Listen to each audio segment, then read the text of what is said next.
तो आदाब, नमस्कार, गुड इवनिंग, सत श्री अकाल। एक बार फिर आप तमाम लोगों का स्वागत है क्राइम तक की कहानी के इस एपिसोड में। लेकिन आज संडे है तो कहानी की बजाय आज फॉलो अप का तीसरा एपिसोड। इस फॉलो अप के जरिए वो गड़े मुर्दे उखाड़ने की कोशिश करते हैं जो कानून के पन्नों या कानून के फाइलों में कहीं दब कर रह गई हैं।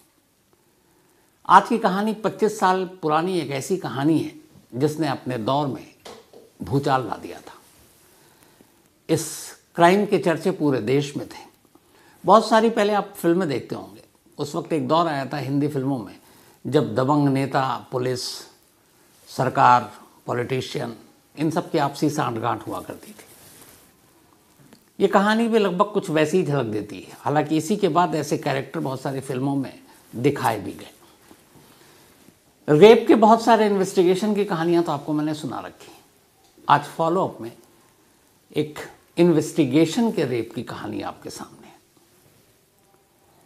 शायद देश के किसी भी राज्य में किसी भी पुलिस या सीबीआई की ऐसी कोई दूसरी मिसाल नहीं मिलेगी जो इस केस की जांच में परत दर परत जवाब के सामने रखेंगे। सोचिए, क्या कोई पुलिस 2 लाशें उठाती है, अस्पताल अभी भेजती नहीं है, पोस्टमार्टम अभी होता नहीं है और खड़े खड़े वहीं पे फैसला सुना देती है कि ये दोनों सुसाइड का केस है? क्या आपने कभी सुना है कि किसी इन्वेस्टिगेशन में सिमन अचानक बाद में पसीना बन जाए?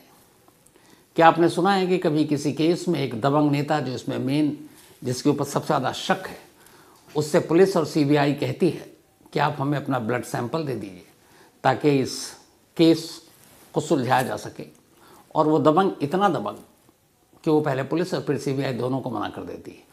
और ऊपर से भी कमाल और बेशर्मी ये कि पुलिस और सीबीआई कोर्ट तक नहीं जाती कि आप हमें ऑर्डर दीजिए ताकि हम इसका ब्लड सैंपल ले सकें। ये सारी कहानी 1999 की है। 25 साल हो गए, 2 लोगों की मौत हुई, एक लड़की के साथ गैंगरेप हुआ, बड़े बड़े लोगों के इसमें नाम आए। लेकिन इन 25 सालों में ये केस आज भी एक क्लोज केस के तौर पर ही दर्ज है। इसका कोई फैसला नहीं हो पाया, न इसमें गुनहगारों को सज़ा मिली, और तो छोड़िए, और आज तक यही पता नहीं कि असल में हुआ क्या था। आज तक यही पता नहीं कि इस क्राइम की सबसे पहले जिसने इन्फॉर्मेशन दी थी वो छलावा कौन था। इसमें सारी चीज़ें कौन कौन कौन तो हैं, लेकिन सच्चाई आज तक सामने नहीं आई। 1999 की कहानी है ये। पटना में एक कपड़ा कारोबारी की बेटी शिल्पी रहा करती थी। ग्रेजुएशन कर लिया था और एक कंप्यूटर का कोर्स कर रही थी। 1999 में आपको याद है, कंप्यूटर नया नया आया, लोगों में बड़ा जोश था कंप्यूटर सीखने का, और अच्छे परिवार से थी वो। उसी पटना शहर में एक और लड़का रहता था, गौतम, जो एक डॉक्टर फैमिली से था, लेकिन उसकी फैमिली पटना के बाहर रहती थी, लेकिन वो पटना में ही रहता था। और पटना में रहकर उसने पढ़ाई की और फिर करियर के तौर पर उसने पॉलिटिक्स को चुना और उसने सोचा कि आगे चलकर वो नेता बनेगा। 2 जुलाई 1999 की बात है ये। शिल्पी अपने घर से सुबह निकलती है रिक्शे पर इंस्टीट्यूट जाने के लिए, कंप्यूटर के। तभी रास्ते में एक सफ़ेद जेन कार मिलती है और उस जेन कार में एक ऐसा शख्स बैठा था जो शिल्पी और गौतम दोनों का कॉमन फ्रेंड था। शिल्पी और गौतम भी दोस्त थे आपस में, और ये दोनों एक दूसरे से अक्सर मिला करते थे। गौतम चूँकि पॉलिटिक्स में जाना चाहता था तो वो ऐसे नेताओं से भी शिल्पी को मिलाता रहता था। तो 2 जुलाई की दोपहर जब वो रिक्शे पे जा रही थी, एक जेन कार रुकी और उसके बाद उसमें एक कॉमन फ्रेंड जो गौतम का, शिल्पी उस कार में बैठ गई और चली गई। अब शाम हो गई। कायदे से शिल्पी को दोपहर 3-4 बजे तक घर पहुंच जाना चाहिए, वो घर पहुंची नहीं। घर वाले परेशान, इधर उधर ढूंढ रहे हैं, कहीं मिली नहीं। और उसके बाद उसका कोई सुराग नहीं। शाम बीत गई, पूरी रात बीत गई, शिल्पी का पता नहीं। इसी दौरान में शिल्पी के दोस्त गौतम को पता चलता है कि शिल्पी को जेनकार में पटना से थोड़ी दूरी पर एक फुलवारी शरीफ जगह है, वहाँ एक सरकारी गेस्ट हाउस है, उस गेस्ट हाउस में ले जाया गया। जैसे ही गौतम ये सुनता है वो घबरा जाता है, क्योंकि वो उस गेस्ट हाउस में कई बार जा चुका था और वो गेस्ट हाउस कम नेताओं की अय्याशी का अड्डा ज़्यादा था। ये वो दौर था जब बिहार में राबड़ी देवी मुख्यमंत्री थीं, क्योंकि लालू प्रसाद यादव चारा घोटाले के मामले में फंसे हुए थे। उन्हें मुख्यमंत्री पद से इस्तीफा देना पड़ा और उन्होंने अपनी जगह अपनी पत्नी को मुख्यमंत्री बना दिया। और आरजेडी का उस वक्त दबदबा था। आरजेडी में एक और नाम था उस वक्त, राबड़ी देवी का एक भाई साधु यादव। कहते हैं साधु यादव का उस वक्त एक जलवा था, एक दबदबा था, और आरजेडी का इतना उस वक्त लोगों में क्रेज था कि साधु यादव चुनाव जीतकर बाकायदा सांसद महोदय बन गए, एमपी, मेंबर ऑफ पार्लियामेंट। तो गौतम साधु यादव को भी जानता था क्योंकि उसे राजनीति में आगे बढ़ना था। जब उसे पता चला कि उस गेस्ट हाउस में शिल्पी को ले जाया गया तो वो घबरा गया, क्योंकि वहाँ के बारे में उसे सच्चाई पता थी। कहते हैं वो भागा भागा गेस्ट हाउस गया, लेकिन उसके बाद गौतम का कोई सुराग नहीं मिला। 2 जुलाई 1999 की तारीख ख़त्म हो गई, न शिल्पी मिली न उसके बाद गौतम। अब 3 जुलाई की तारीख आ जाती है। 3 जुलाई की रात ठीक घड़ी में 9 बजे थे। पटना में एक गांधी मैदान बहुत फेमस जगह है, उस गांधी मैदान में एक गांधी पुलिस स्टेशन है, गांधी मैदान, और उसी पुलिस स्टेशन से कुछ कदम की दूरी पर जो एमएलए हैं, विधायक, उन लोगों का क्वार्टर है, और उसी क्वार्टर के करीब पटना के एसएसपी का दफ्तर है, सीनियर सुपरिटेंडेंट ऑफ पुलिस। और उन्हीं एसएसपी के दफ्तर के ठीक पीछे एक गैराज। रात 9 बजे अचानक गांधी मैदान पुलिस उस गैराज में पहुंचती है, गैराज को खोलती है। जब गैराज खोलती है तो अंदर एक सफ़ेद जेन कार थी, वही जेन कार जिसमें एक दिन पहले शिल्पी को ले जाया गया था। ये शिल्पी गई थी। कार का दरवाज़ा खुलता है। इत्तेफाक से उस वक्त ये तस्वीरें खींच ली गई थी तो मीडिया में भी आ गई। तस्वीर ये थी कि कार की सीट पर शिल्पी और गौतम दोनों की अर्धनग्न लाशें पड़ी थी। शिल्पी के जिस्म पर सिर्फ एक टी शर्ट था ऊपर में, और गौतम का ऊपरी कपड़ा नहीं था, उसके जिस्म पर सिर्फ एक पैंट।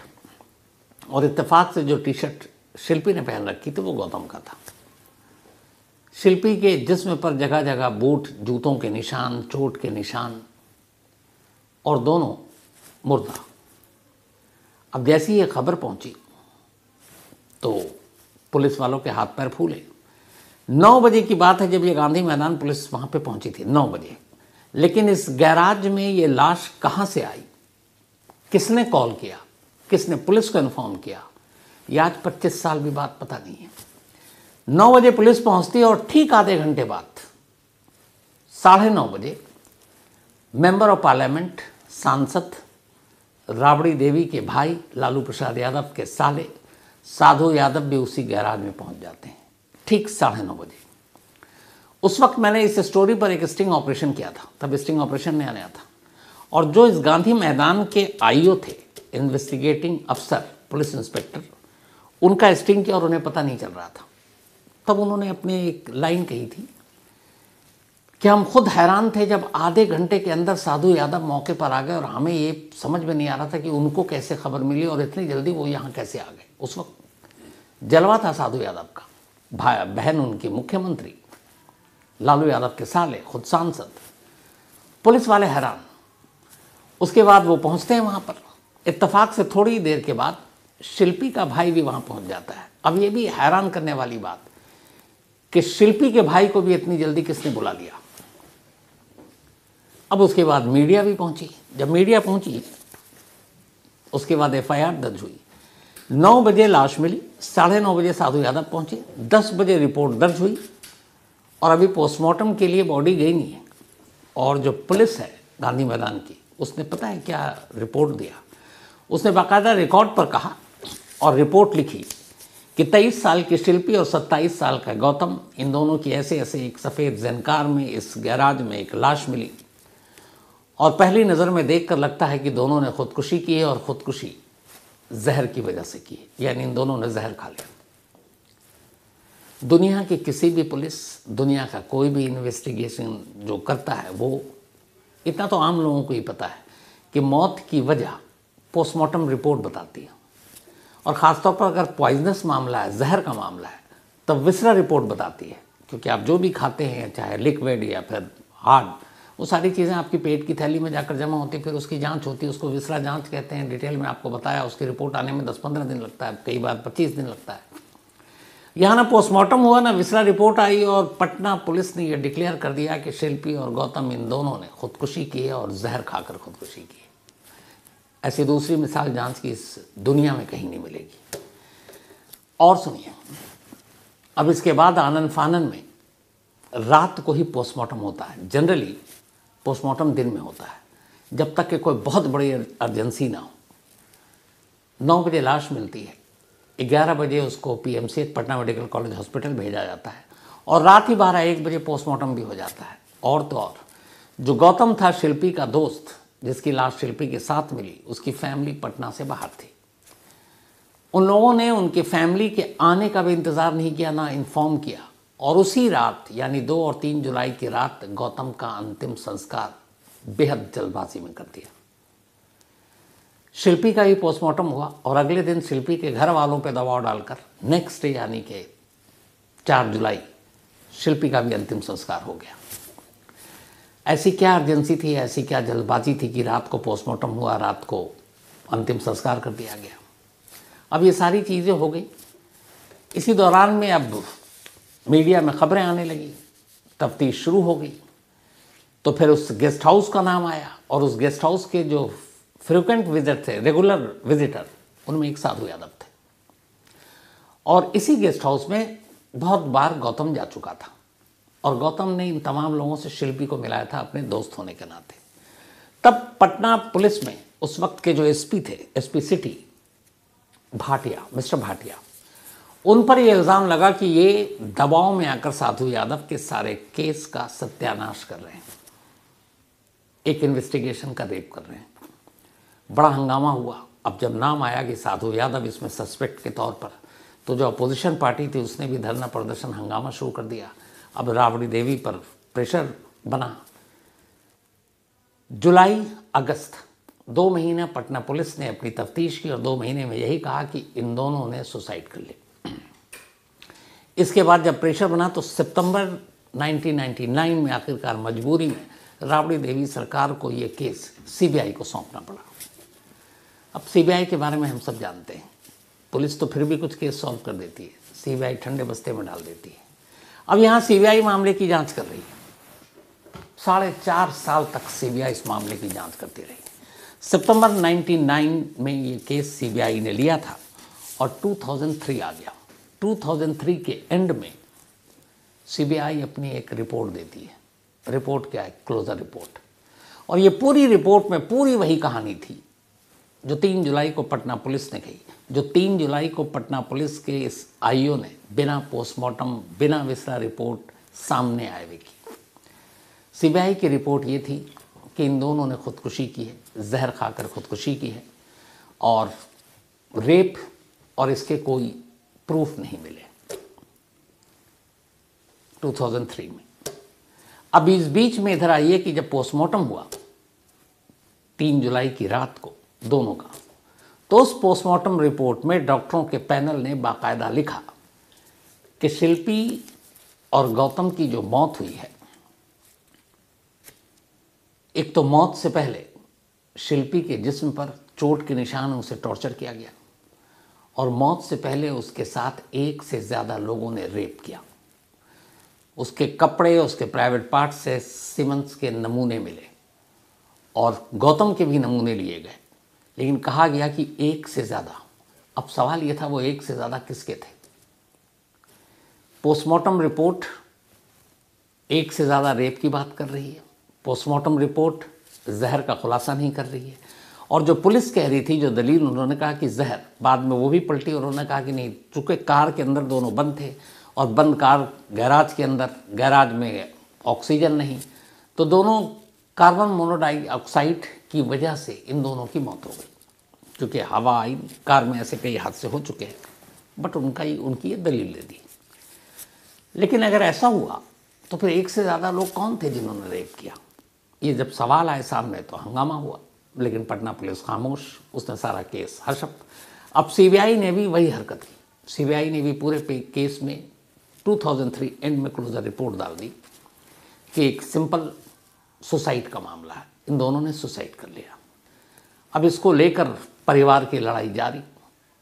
जो शिल्पी का भाई है उसने हार नहीं मानी, वो हाई कोर्ट पहुंचा, वो सुप्रीम कोर्ट पहुंचा, उसने केस को रीओपन करने के लिए फिर से अपील की। इस दौरान में 2-3 इस देश में और ऐसे रेप के केस हुए उसी 2005-06 के दौरान, जिसको लेके एक मुहिम चली थी और उसमें इस केस का भी हवाला दिया जा रहा था। तो फिर से मामला गर्म हो रहा था। फिर कहानी बदलती है 2006 में, जब लगातार फिर मीडिया में बोलना शुरू किया शिल्पी के भाई ने और कोर्ट तक पहुंच गया कि इस केस की दोबारा जांच हो, क्योंकि इसमें बहुत सारे लूपहोल्स हैं। अचानक 2006 में एक रोज़ शिल्पी का भाई अपने घर के नीचे उतरता है और उसी घर के नीचे एक कार आकर रुकती है और उसको जबरन उस कार में बिठाकर उठाकर ले जाते हैं। मतलब 7 साल के बाद शिल्पी के उसके भाई का किडनैप हो गया। अब जब किडनैप हुआ तो खलबली मच गई, तमाम अखबारों हर जगह खबर, उनके फादर की फरियाद, बेटी पहले ही खो चुके हैं, अब इकलौता बेटा। 2 दिन के बाद रहस्यमयी तरीके से शिल्पी का भाई वापस घर पहुंचा दिया जाता है 2006 में। वो लड़का जो अब तक पूरी लड़ाई लड़ा था, रीओपन केस और तमाम चीज़ें, मुहिम, मीडिया से बातें, मैं खुद उस घर में जा चुका हूँ, फादर से, ब्रदर से मैंने बात भी की। 2006 के इस इंसिडेंट के बाद वो परिवार बिल्कुल खामोश हो जाता है। मुझे याद है उनके पिता ने एक लाइन कही थी कि बेटी गंवा चुका हूँ, बेटे को अब गंवाना नहीं चाहता हूँ। 2006 में जो बात आई सामने वो यही थी कि उसके भाई को भी किडनैप किया गया और धमकी दी गई कि अगर तुमने अब इस केस को दोबारा खुलवाने की लड़ाई लड़ी तो तुम्हारी बहन तो गई, तुम भी जाओगे। और इसके बाद एक परिवार जिसे पटना में रहना है और उसे मालूम है यहाँ कौन कौन लोग हैं, कुछ भी कर सकते हैं, उन्होंने इस लड़ाई को छोड़ दिया। उन्होंने कहा जो होगा देखा जाएगा। इसके बाद उन्होंने कुछ नहीं बोला। उसके बाद उन्होंने कभी मीडिया से भी बात नहीं की और ये केस उसी दिन दम तोड़ गया। अब सवाल है, ये केस दम तोड़ गया, लेकिन पुलिस, कानून, सीबीआई, इंसाफ, अदालत, इन सब के मुंह पर यह केस एक तमाचा क्यों है? उसकी वजह है बहुत सारे सुलगते हुए सवाल हैं जो शायद मुझे लगता है कि एक आम इन्वेस्टिगेशन था ये केस, अगर ईमानदारी से और बिना दबाव के किया जाता तो हो सकता था। पहले कहानी सुनिए, फिर सवाल बताता हूँ कि जब 2 जुलाई को वो जेल में गई तो उसके बाद हुआ क्या। इसकी कहानी दबे छुपे हर जुबान में, मीडिया में, किस्तों में आई। तो एक कहानी ये थी कि चूंकि गौतम पॉलिटिक्स में जाना चाहता था, कई बार शिल्पी उसकी दोस्त थी, कई बार वो उसको नेताओं से मिलाया, कई बार उस गेस्ट हाउस में भी ले गया। 2 जुलाई को शिल्पी को उठाकर उस गेस्ट हाउस में ले जाया गया और कहते हैं कि वहाँ पर उस वक्त तमाम नेता थे, उनमें एक साधु यादव भी थे। अब इधर जब गौतम को पता चला कि शिल्पी को गेस्ट हाउस ले जाया गया तो वो समझ गया गौतम कि शिल्पी के साथ क्या होगा, इसलिए वो बदहवास भागा। वहाँ ये हुआ कि शिल्पी के साथ उन लोगों ने रेप किया, एक से ज़्यादा लोगों ने। जब गौतम ने उन्हें उनके आगे गिड़गिड़ाया, उनसे भीख मांगी कि छोड़ दो, बख्श दो, मेरी दोस्त है, फिर उन्हें लगा कि ये तो गौतम भी मुंह खोल देगा। फिर शिल्पी के साथ रेप करने के बाद इन दोनों को मार दिया गया। मारने के बाद इनकी कार को, एक लाश को एक जेन कार में रखा गया और ले जाकर उस एसएसपी के गैराज के अंदर गाड़ी को रख दिया गया जिसमें लाश थी। ये कहानी जो छन कर आई। अब सवाल है, अगर यही कहानी थी और ये सारी चीज़ें थी तो वो क्या चीज़ें थी जो पुलिस और सीबीआई सुलझा नहीं सकी? अब उनके बेतुके इन्वेस्टिगेशन का सिर्फ एग्जांपल, आप बहुत सारे लोग ऐसे हैं जो क्राइम या इन्वेस्टिगेशन से नहीं जुड़े हुए हैं, लेकिन जो ज़रा सा भी कानून की जानकारी रखता है वो समझ जाएगा। पहली चीज़, पुलिस की थ्योरी ये है कि इन दोनों ने खुदकुशी की। दोनों अच्छे परिवार से, गौतम एक डॉक्टर के घराने से है, उसके रेपुटेटेड माँ बाप। शिल्पी के पेरेंट्स पढ़े लिखे, पटना में उनकी एक इज्जत, एक बड़े बिजनेस मैन, कपड़े के कारोबारी। दोनों लड़के और लड़की भी पढ़े लिखे। कोई भी लड़का और लड़की अगर एक सुसाइड करेंगे तो क्या वो अपने कपड़े उतार कर सुसाइड करेंगे? क्योंकि उन्हें मालूम है कि मरने के बाद भी लाश तो सामने आएगी। तो उन्हें ये भी पता है कि उनके माँ बाप, पेरेंट्स तक भी लाश की खबर जाएगी। तो क्या वो अपने कपड़े उतारेंगे और फिर सुसाइड करेंगे? इस सवाल का जवाब। दूसरा, कोई ज्योतिषी या फिर बाकी जिस पर जो यकीन करे वो करे, लेकिन एक पुलिस वाला आकर देखता है लाश और अपनी नंगी आंखों से देखकर उसका सीधे कह देता है कि ये तो खुदकुशी का मामला और दोनों ने जहर खाया। अब जहर खाया है ये कैसे कोई बता सकता है बिना पोस्टमार्टम रिपोर्ट के। नंबर 3, आखिर इतनी अर्जेंसी क्या थी कि लाश मिलने के 3 घंटे के अंदर अंदर पोस्टमार्टम हो गया और 4 घंटे के अंदर अंदर गौतम का अंतिम संस्कार, और उसका परिवार कोई आया नहीं, उसको बुलाया नहीं।